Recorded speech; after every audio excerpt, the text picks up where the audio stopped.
హృదయపూర్వక నమస్కారాలు. మీ అందరికి కూడా నా శుభాకాంక్షలు. ఈ ప్రదేశీ విద్యా సంస్థల్లో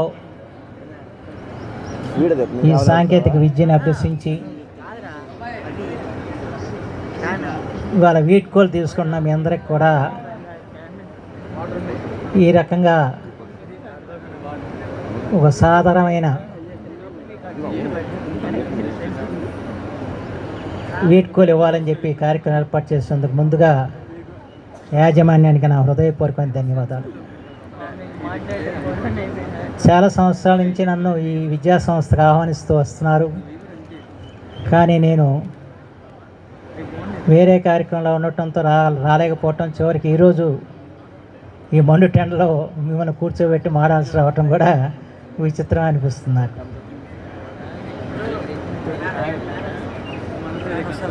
ఇవాళ ఈ విద్యా సంస్థను చూసిన తర్వాత, ఈ విద్యా సంస్థల ప్రగతిని విన్న తర్వాత నాకెంతో ఆనందదాయకంగా ఉందని చెప్పి మాత్రం మనం చేస్తున్నాం. ప్రతి వ్యక్తికి ఓ రోల్ మోడల్ ఉండాలి.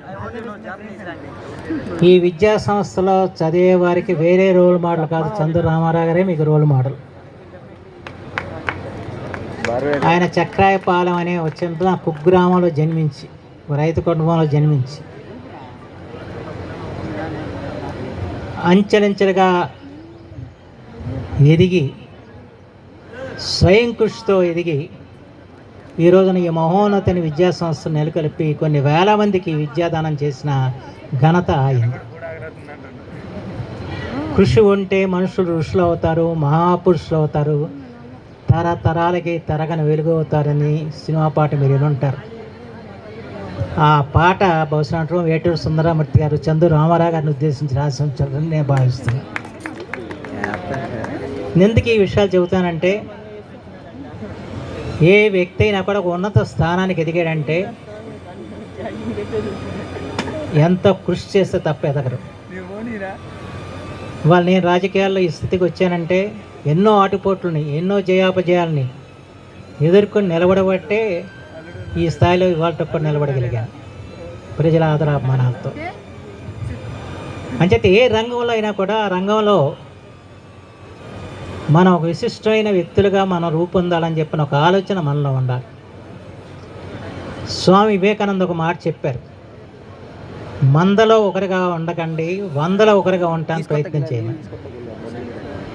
ఆ రకమైన ప్రయత్నం మీరందరూ కూడా చేయాలని చెప్పి మాత్రం నేను కోరుకుంటున్నాను. మీరంతా కూడా సాంకేతిక విద్యని అభ్యసించి ఈ దేశ భవిష్యత్తుని తీర్చిదిద్దడానికి ప్రయత్నం చేయబోతున్నారు. ఇందాక నాకు చాలా చక్కగా మేడం ప్రిన్సిపాల్ గారు సుజాత గారు చాలా చక్కటి విషయాలు చెప్పారు. ప్రత్యేకించి ఏంటంటే, విద్యార్థి అంటే కేవలం ఈ కళాశాలలో చదువుకుని అయిపోయిన దాంట్లో విద్యార్థి కాదు. అటు మీ ఉపాధ్యాయులు కానివ్వండి, మీరు కానివ్వండి, మేము కానివ్వండి, ఎప్పుడు నిరంతర విద్యార్థులం అవ్వాల్సిన అవసరం. వాళ్ళ ప్రపంచంలో జరుగుతున్న సమస్త విషయాల్ని తెలుసుకోవాల్సిన బాధ్యత ప్రతి ఒక్కరి మీద కూడా ఉంటుంది.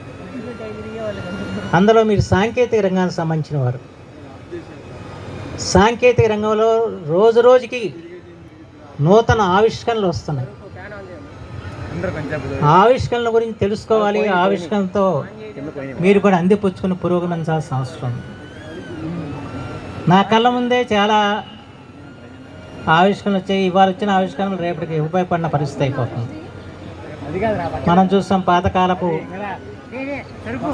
ఇప్పుడు ఇక్కడ వీడియో తీస్తున్న పాతకాలంలో వీడియో ఇవాళ పనికిరాదు, మారిపోయింది టెక్నాలజీ. పాతకాలంలో టేప్ రికార్డులు వాళ్ళు ఉపయోగపడవు. ఈ రకంగా అన్ని కూడా టెక్నాలజీ మారిపోతున్న పరిస్థితి.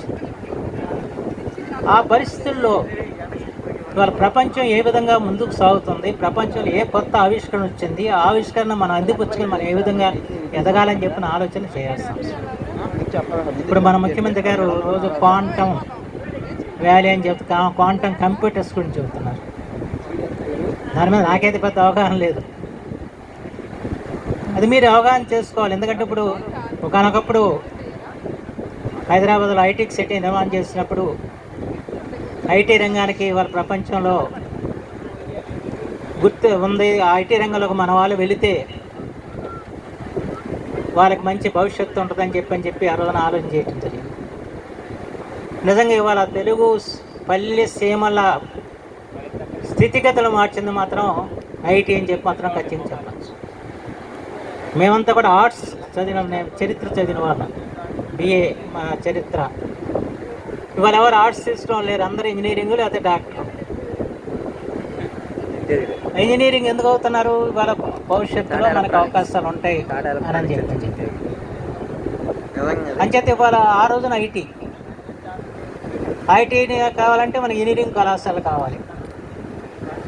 ఆ సమయంలోని ప్రైవేట్ ఇంజనీరింగ్ కళాశాల అంటే కూడా ప్రభుత్వాలు అనుమతి ఇవ్వటం, ప్రోత్సహించడం, తదనుగుణంగా ఆనాటి తరం అంతా కూడా ఐటీ ఇంజనీరింగ్లు అయ్యి ఆ తర్వాత ఐటీని అందిపుచ్చుకుని ఇవాళ విదేశాల్లో వాళ్ళ ఉన్నతమైన స్థానాల్లో ఉండటం మనం గమనించాల్సిన అవసరం.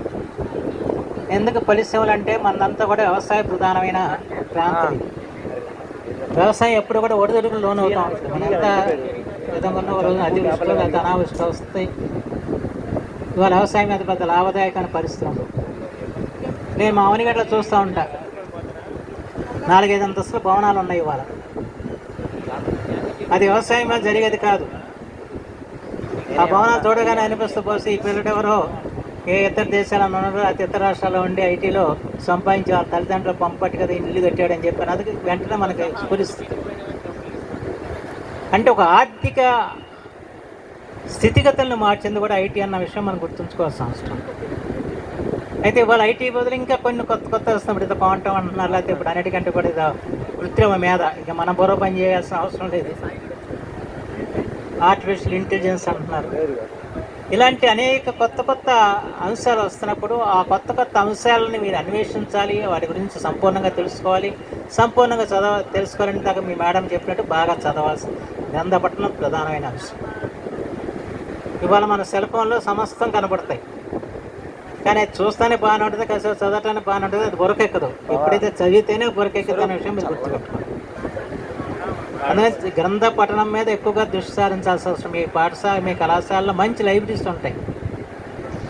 ఆ లైబ్రరీలో పుస్తకాలన్నీ అట్లా పెట్టి ఉండకూడదు. ఆ పుస్తకాలు మనం చదివి వాటిని మనం జీర్ణం చేసుకుని మన జీవితాలని మనం మెరుగుపరచుకోవాల్సిన అవసరం మాత్రం ఎంతైనా ఉందని చెప్పి మాత్రం మనం చేస్తాం. నేను ఎప్పుడు కూడా చదువులో అంత గొప్పవాడిని కాదు, ఎప్పుడు తప్పుతూనే ఉండేవాడిని. కానీ మా మాస్టర్లు ఆ రోజుల్లో మమ్మల్ని అనేక పుస్తకాలు చదివించేవాడు. చరిత్ర గ్రంథాలు చదివేవాళ్ళం, పౌరశాస్త్రం గురించి చదివేవాళ్ళం, అలాగే మత గ్రంథాలు చదివేవాళ్ళం, సరే సాహిత్యం చదివేవాళ్ళం. ఆ రకంగా చదవబట్టి ఏంటంటే కొంతవరకు లోకజ్ఞానం అలవడింది. ఆ లోకజ్ఞానం అలవడాలంటే వాళ్ళ సమస్త ప్రపంచాన్ని మనం అర్థం చేసుకోవాలంటే వాళ్ళ గ్రంథపఠనం అన్నది చాలా ప్రధానమైన అంశం. ఆ అంశాన్ని మేడం గారు గుర్తించినందుకు నా హృదయపూర్వక ధన్యవాదాలు తెలియదు. ఎందుకంటే ఇది ప్రధాన అంశం, ఇవాళ అది లోపించింది. మేము చదువుకునే రోజుల్లో మా మాస్టర్లు ఏదో మంచి పుస్తకం గురించి చెప్పేవాళ్ళు, చదివించేవాళ్ళు. ఆ రకంగా అలవాటైంది మాకు. కానీ ఇవాళ అది కొంచెం విద్యా విధానంలో తగ్గిన పరిస్థితులు ఏర్పడ్డాయి. ఇటీవల కూడా నేను శాసనసభలో